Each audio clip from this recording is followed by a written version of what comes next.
All right, everyone, and now it's time for our final lecture. So we're actually going today to be talking about how to revise an essay. We looked at a lot of different kinds of essays, and for your portfolio, you'll have the opportunity to choose which essays you'd like to revise. So I wanted to talk a little bit. I think sometimes when students get revisions from teachers, they just get teacher comments and then they just fix whatever the teacher told them to do. And in my in-person classes, I sometimes do conferences where I sit down and actually talk to people about their essays. And I also do what's called peer review. Since you don't have the option of peer review, I wanted to talk a little bit more about what to look for your essays and how to revise them. So, some myths to get started with. I'm a myth buster today. A couple of things I've heard people say: good writers get it right the first time. I'm just not good at writing. I hate English is another thing I hear. Please don't ever tell me you hate English. It makes my heart hurt. I don't do this. I don't need to do this because I did it right the first time. I can't do any better, so I won't bother trying. Writers are born with a talent to write, and they always get it right the first time. It's a lot like that first one. Instructors love giving grades on written work. They put a few comments in your papers just to give you their opinion. No. I don't love giving grades. I love giving feedback. Grading is quite a bit more complicated. To me, feedback is really what helps you to become a better writer. A grade is a number that I try to assign to show you where you are on the scale of becoming a better writer. But it really is not based on my opinion. When we talked about having an argument, the difference between an argument and opinion is that an argument has evidence. And that's how I try to grade too. It's not, as this says, if the instructor likes you, you get a better grade. That's really not the case. At least I hope it's not in my classroom, in person or online. Really, what I try to do is grade you on the rubric. So how well have you supported your points? How well have you organized? And looking at the rubric, I have it available for you guys always. So you can always go in and see precisely how to improve your paper when you revise it. I recommend looking at the rubric as well as whatever comments I either put or sometimes I give oral comments and I do voice comments. So some of the facts instead. Everyone needs to revise to create the best work possible. This is actually true, and I have some examples of my own writing later on in this. I'm a very good writer. Obviously, I'm an English professor. I've actually published 4 books. The one in the picture just got published recently. Actually, well, at the time I'm making the video, it hasn't been published, but at the time you hear it, it has been. So when I say recent, I mean a week ago. I actually did 7 drafts of the book before I figured out how to write the story correctly. And then I revised it 3 times.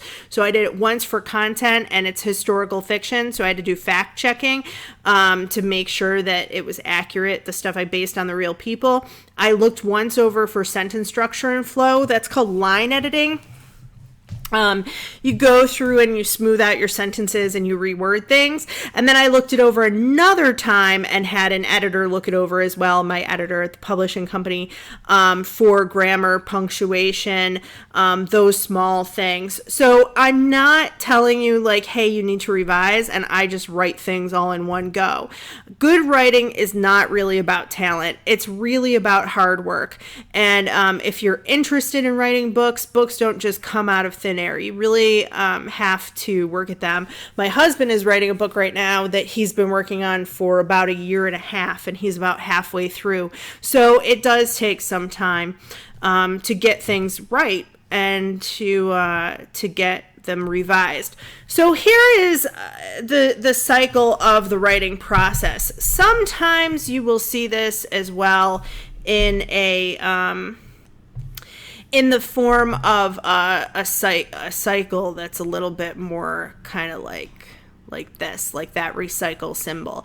So I do pre-writing, and sometimes I do research, and I pre-write, and then I write, and then I revise, And then depending on how I'm revising, I might have to start that whole process over. So here we've got pre-writing going to writing. Then in a college class, you get some type of response, teacher or peer, and then you can self-evaluate it as well. Then you revise, and then you edit. And then you publish or share or turn it in again, right? You notice, though, that these go back and forth. I edit, I revise more. I ask for somebody to respond to it, maybe a parent or a friend. They help me to revise it further. Maybe I take it to the Writing Center after I've revised it, and they help me to edit. And then I remember that I need to actually add a section, so I have to go back and do more writing and then revise and edit that. That is the process. And it isn't just one and done. It's not, like math where you do all the answers, you turn it in, and that's fine. The one thing that I want to stress too is that there's a difference between revising and editing. A lot of times when I tell people to revise, they just go, okay, I'm just going to edit it and fix my grammar. That is not what I'm talking about. So for revision, you can remember ARMS: adding things, removing things, moving things around, and substituting things. So this says words or sentences, but it can also be your evidence. Maybe I substitute one quotation for another. Maybe I have to move something and fix my organization. Move things around. Maybe I have to take out one of my reasons. This is just as an example. Maybe I have to add a reason, or maybe I have to rewrite my claim altogether, right? Substitute one claim for another. Editing happens after I do all the big changes. So revision is big picture stuff. Big picture stuff. Editing is details. Smaller details. Sometimes people say, like, editing is how things look. Okay, if that helps you. So capitalization, usage, make sure that your words are used correctly, fix the punctuation, and fix the spelling. And maybe do the grammar in there too. That is really the difference. Bigger picture stuff versus smaller details. You need to do both. And one of the first things that I look for, this doesn't have anything to do with the picture, but I have some white space here. One of the first things I look for is word count. Now, you might say, Professor Hall, why do you look for word count? Well, I will tell you, because if you have done an actual revision, your word count will change. If I recommended that you moved a point or removed it, then your word count's going to go down. If I recommended that you added more support, which is probably likely that I did, because I always tell people to add more support, then your word count's going to go up. So I look for word count first thing. How much has their word count changed? Sometimes if you have removed something and added something else, your word count will be similar, but it's never going to be the same. And it's a big indication to me how much you've actually revised and taken things into account. So, revising the introduction. How do we fix the beginning part of our paper? Do you have an interesting hook? Do you have a claim? Do you have reasons? Those are the three parts of your introduction. And this really is saying, do you have a clear thesis statement? If you don't have a clear claim, if you are missing reasons, then you have big revisions to do, and you might as well get them right off the bat in the intro. Have you avoided first and second person language? Unless you have personal experience as your hook. We talked about that before, right? So first person is I, me, and my. Second person is you and your. Have you avoided questions? Have you avoided announcements? We talked a lot about not having a thesis question. I want a thesis statement, not a thesis question. And I also don't want an announcement. In this paper, I'm going to talk about that's your topic. That's not your thesis. Do you need to rephrase your claim for clarity or to strengthen your point?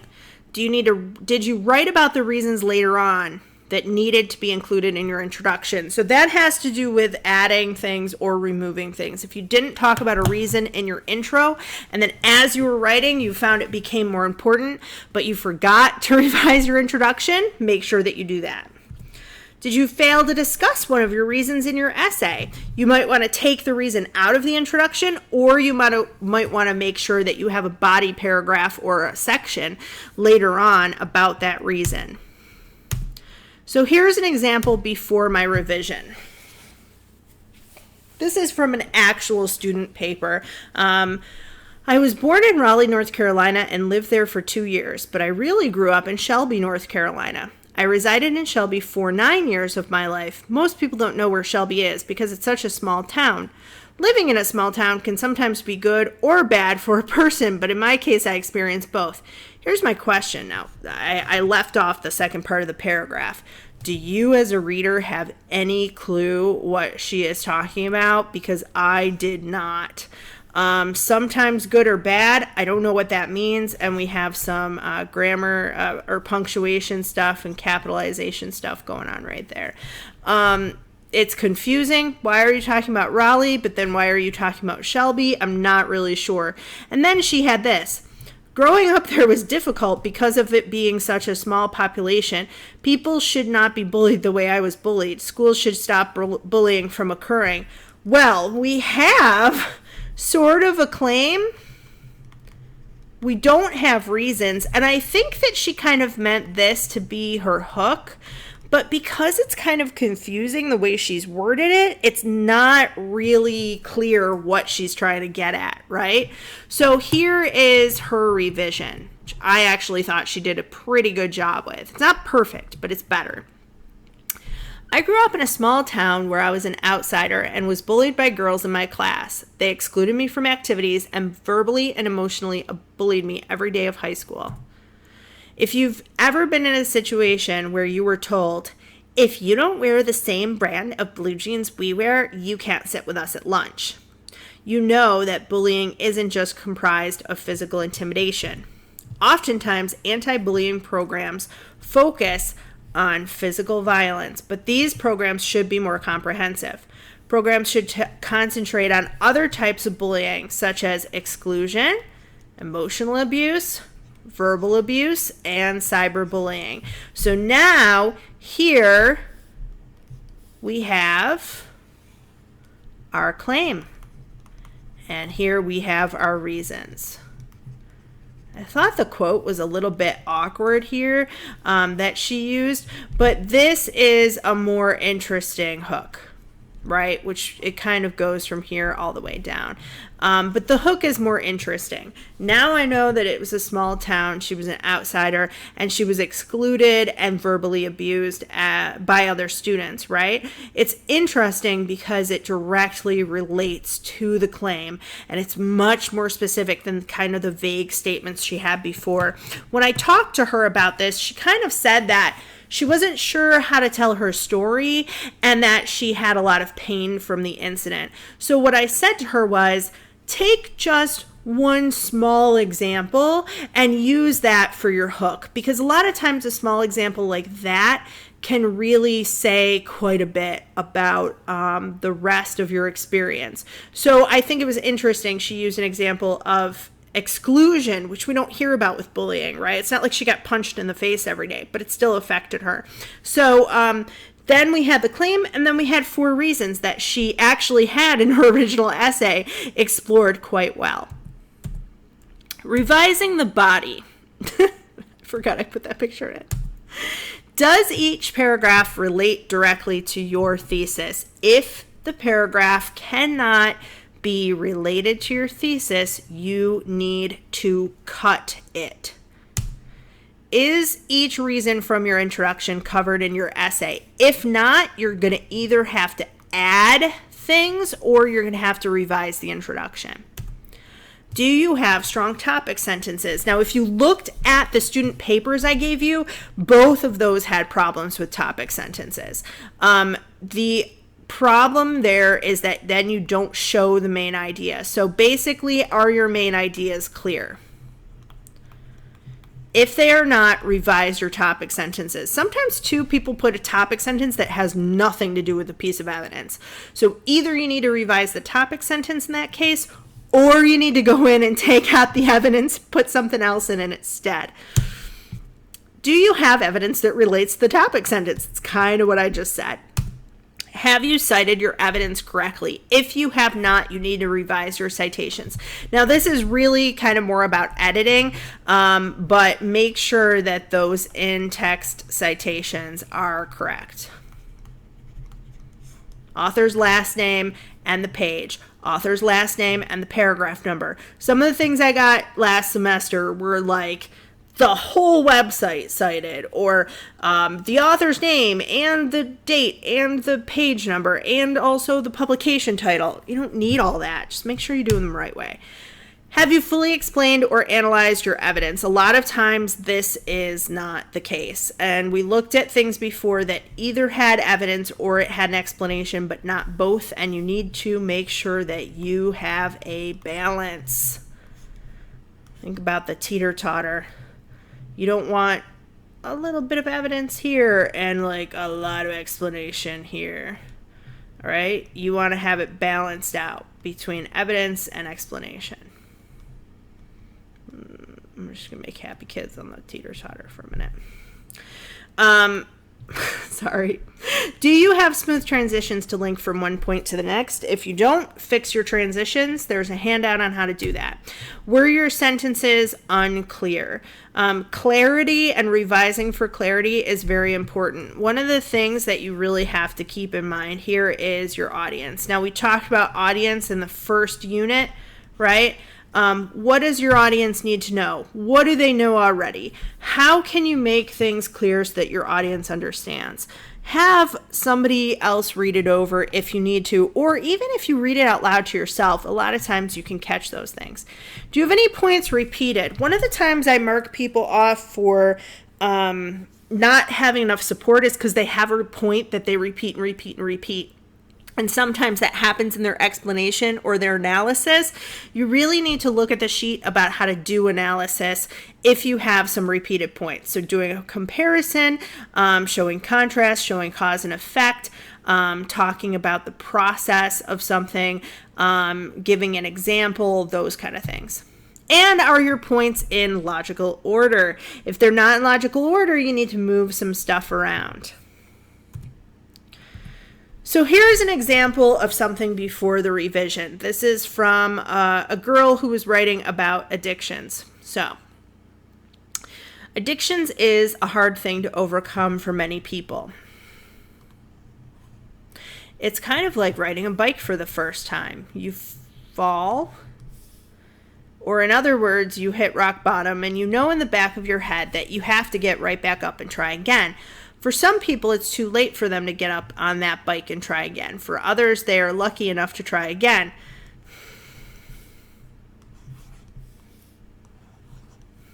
We need more support for people who are recovering from addictions. Now, this right here was her claim. She doesn't really have any clear reasons. She also has some grammar stuff here that I underlined and here where I circled, and some repetition. So that is problematic. Then she jumps into a very specific piece of research that she found. I think it's interesting, and it's not bad to have an example before she gets into some of her facts and statistics, right? She's trying to show one woman's struggles and then kind of compare them to the larger population. But because we don't have any transitions, it's really confusing. And we have this stuff about how she was molested, that she grew up in an environment where her daughter was molested as well. But those are very specific details and kind of almost too specific. If I could spell right today, that would be great. I revised it. That's what we're talking about today, right? So here it is after the revision. Now, I will say this is before she did edits for grammar, and we're going to look at that in a minute too. Addictions is a hard thing to overcome for many people. It's kind of like riding a bike for the first time. You fall, or in other words, you hit rock bottom, etc., etc. For some people, it's too late for them to get up and ride again. So this part, she didn't actually change as much, but she did change the body paragraph. One example of a woman attempting to overcome addiction is Rahima Jones, whose story was told by her psychologist, Raina Torres. Now I have the authority, okay? I know who's telling the story. The article described how Rahima started addictions when she was 13. She was sexually abused by a relative and turned to drugs to escape the pain and trauma of her abuse. Rahima faces many challenges when she eventually became sober. It was difficult for her to get a GED and job training, and was nearly impossible to find. As an adult, she found the strength to go to night classes and received her high school diploma. So you can kind of see now that I have still problems up here in the introduction, but her body paragraph is much better. We have a transition, and we connect it to the directly to the claim. So she has this sentence: although Rahima was able to make a good life, there are many other addicts who struggle finding resources and support after rehab. Directly relates to the claim that there needs to be more support for people recovering from addictions. Then she changed some things with proofreading here in the red. Addictions are difficult to overcome. In other words, when an addict hits rock bottom, they have to get back up and try again. So she shortened that up.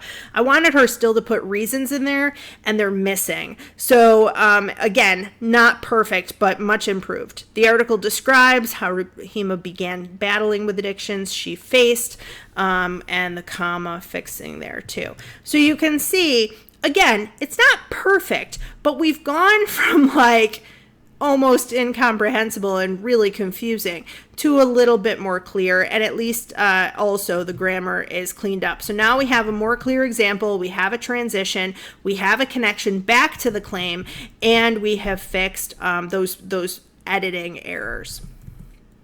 Revising the conclusion. What do you need to look for? Are you missing a conclusion? A lot of times people don't put a conclusion on at all. They get writing, they get tired, they're doing things at the last minute, and they leave it off. So if you did that, go back and write one. Does your conclusion restate your thesis as it should? Does it use new words but not new ideas? We talked about this quite a bit when I talked before about conclusions. Not new ideas but new words, restating your points. Does the conclusion leave a good impression with the reader? This is something that people often forget. You are having the reader look at this last. And for other classes especially, if they read something that doesn't make sense in the conclusion, you might get a bad grade because that's their last impression. So make sure that it's something memorable in a good way. Do you use the rocks method? That's rebuttal or overview, circle back, kick the reader into action, or answer the so what question. It should be one of those things, or a combination of some of those things. Here's an example of a conclusion before a revision. Using social media is a disadvantage because many young mothers in today's world give their little kids iPads or their phones to keep them quiet while they're busy doing something. Now this part, she did restate her thesis. She had that using social media was negative and that it had disadvantages for people who overused it or who were over-reliant on it. When young mothers give their children iPads or cell phones to calm them down, they're not helping their child's mind grow. It is making them antisocial because they're more focused on the tablet than playing with other children. This is, again, she did talk about younger children, how they were affected by technology, but this is kind of like a little bit more specific. So it's a little bit more like a detail, whereas I wanted her to kind of go over the reasons again. For example, I have 3 brothers, one's 17, the other is 8, the baby is 2. When my brother, who is 17, was growing up, we did not have tablets. And then she says, my 8-year-old brother can't talk to anybody and doesn't know how to socialize. It got kind of cut off there. What's the problem there? She used new information and also some really kind of interesting details that I would have liked in the hook, which in her introduction was a little bit boring. But the details here, it's new information, and it doesn't really connect to her main point, and also it doesn't really go over the reasons again. It doesn't have an overview. So it would have been okay to use personal experience, but not kind of the way she did. Her essay literally ended with, my 8-year-old brother doesn't have friends. And that was the end. So how did she revise it? I've put the things here in red. Many parents, instead of just moms, because I pointed out to her, it's not just mothers giving their kids iPads, give their little kids iPads or phones to keep them quiet. They might not realize how detrimental these devices can be. Now we have a revised claim that is much more clear, and it's still a restating of her thesis from her first paragraph. Using social media is a disadvantage because young children need to explore the 3D world before they explore the 2D world. I won't read you the rest of that, but I can tell you that this is a summary of her first reason. Reason number 1 was why it's bad for young children. Reason number 2 was why it was bad for older children, because it can endanger their safety and hurt their ability to socialize in real life. And reason number 3 was how it affects adults, leading to depression, low self-esteem, suicidal tendencies. For all of these reasons, people need to limit their use of social media, and parents in particular should keep social media away from young children. Now, this is really a call to action. It's one of those things like kicking the reader in the pants. She didn't have specifically, if you are a parent, please limit your use of social media. And I think that might have been a little bit effective. But you can see that this, even by just reading this one paragraph, you get a good sense of what her essay was about, whereas before you didn't. So, things to remember. Number 1, revision entails rethinking your thesis. Now, again, if you want to read this whole thing, you can always look at the PowerPoints. But basically, your thesis evolves. You've done more research. Maybe you've read things. You wrote the whole paper and you've looked at it again. Maybe you need to rewrite your thesis. Make your claim a little bit more clear and fix your reasons. Revision entails making structural changes. So it's not just those little small editing marks, fixing a comma, fixing a period. That's a lot of times what people think a revision is. It's not. Drafting means that you add implications, you cut things that are irrelevant, you reorder your points, you bring your strongest ideas to the front, you maybe bury a weak idea in the middle, you fix your topic sentences and your transitions. Big stuff. And finally, revision takes time. I've given you guys 3 weeks for this part of the class, in part because we have Thanksgiving and I want you to just have a good Thanksgiving. Like, I'm not going to check my email, neither should you. But I also think that you really need to consider, somebody's going to be listening to this in the spring and that Thanksgiving comment isn't going to make sense. But you need to consider for your revisions how much time it is going to take you. You cannot do this in just 10 minutes. You can't go through, look at my comments, type 2 sentences, and be done with it.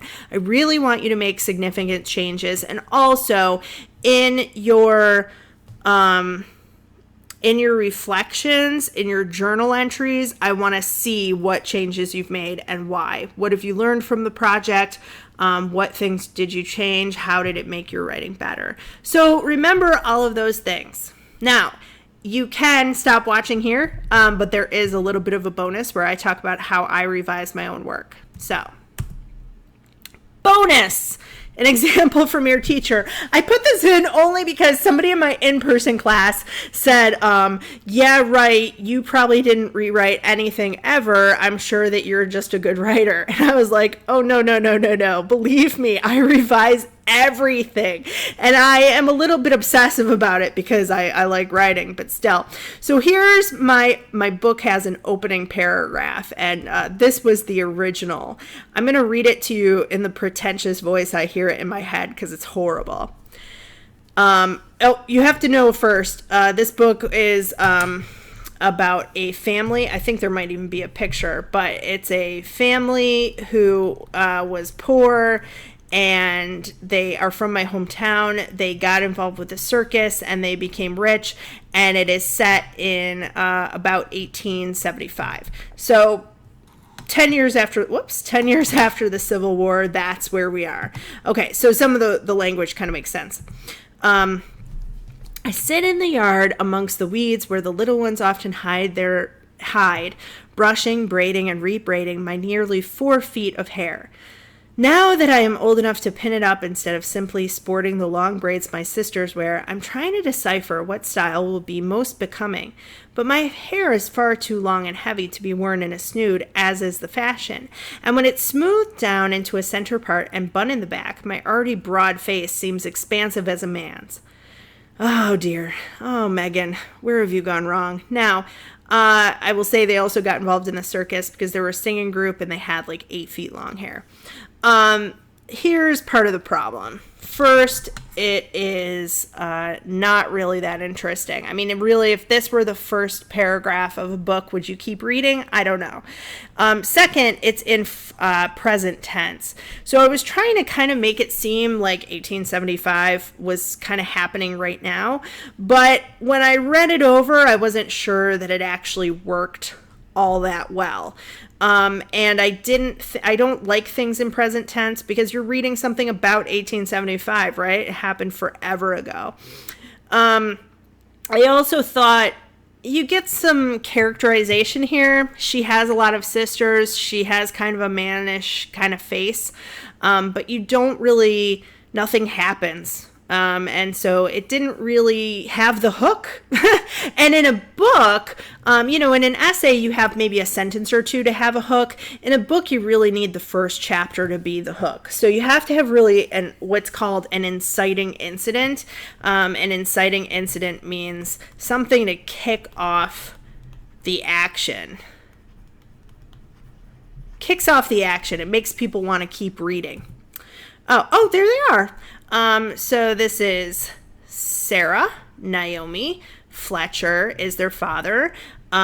This is, I forget her name.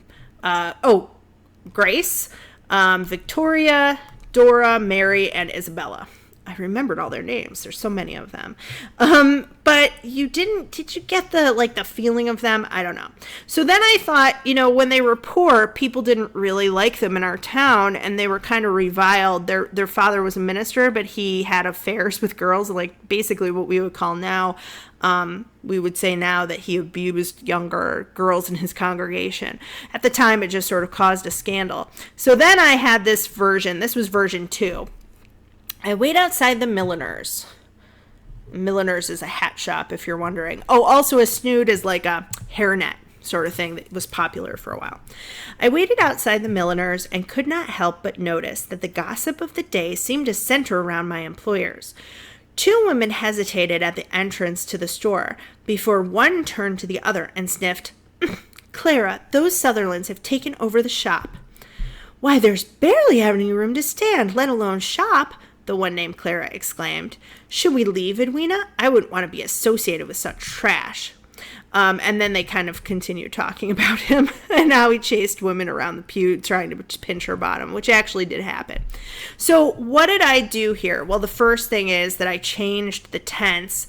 I also actually changed the narrator. So I didn't feel like the narrator worked as one of the sisters, and I changed it to be somebody who worked for the sisters. I changed the narrator, and I changed the tense of the book, the verb tense. And I also here have a different scene. Now, I thought that might be kind of interesting, and then when I continued to do more research about the family, I found out that they were really into spiritualism, and these are some pictures of them that look a little bit creepier. This is the woman who I have be the narrator now, somebody who worked for them. Her name is Anna. This is Mary, and this, as it says at the bottom, is Naomi. I showed my mom these pictures and she said, ew, gross. I don't know why long hair freaked her out, but it kind of did. I think it's the way they're posed. So I decided to do the book kind of like a ghost story. And after 3 or 4 more tries and the editing of doing the line editing and everything like that, this is what I came up with. So, real ghosts don't lift the rag-covered tables of mystics. They don't fill the hazy crystal balls of charlatan mediums who travel in gypsy carts. They don't rattle chains in the attic or rearrange furniture in the cellar. They don't bend to your will. The spirits haunt us in much more subtle ways, making their presence known in a sudden frost lacing across a window pane on a sweltering afternoon in July, or the wafting of lavender and lilacs on an icy January morning. They are the soft moans in the night that mingle with the creaks and groans of the house floorboards, the whisper at the base of your neck, beckoning you out into the night without a lantern to guide you. A moan followed by shrieks and howls of laughter woke me the first night I saw the Sutherland sisters. Now, I was pretty happy with this. First, I feel like the vocabulary was better than some of my other things. You get the idea, I hope at least, you get the idea of charlatan mediums, rag-covered tables, her talking about lavender and lilacs in January, which creeps me out, a frost in July. You kind of get the idea of it being in the olden times without me using a word like snood or milliners, right? Which kind of don't fit and are kind of forced a little bit. The other thing here is that I wanted a little bit of description to kind of draw people in. So the description is a little bit like my hook, kind of. And then I have the inciting incident. She's awoken in the night by shrieks and howls of laughter, and then she looks outside her window and she sees them almost like ghosts kind of floating around outside, going into have some of their adventures. So I have some description, I have a hook, the vocabulary is different, and you get a little bit of her, of the narrator, and I think that it worked a little bit better. Also, I took out I had about 3 proofreading errors the first time I wrote it, just from a couple things. One missing comma, and something, I think I spelled lavender wrong. I think that was the second thing. So those things I fixed as well. So, it's not perfect, and maybe you're like, Miss Hall, this sounds really super boring book. But it's just an example to show you that even people who are professional writers, we still have to work at our craft. And writing is oftentimes called a craft because of that reason. It's not something that just comes naturally. It's kind of like if you joined the basketball team and you never went to practice, you would be the worst player on the team, right? It's the same thing with your writing. If you want to get better, then you revise and you make it better. And that is one of the beautiful things about writing, that you can take something that's horrible and make it really, really beautiful. So I hope you guys have learned something about revising your essays. I really look forward to seeing what you have, and if any of you want to make an appointment with me to help you go over stuff to revise it a little bit better, just email me and set up an appointment for my office hours. Thanks, everybody. Have a great day.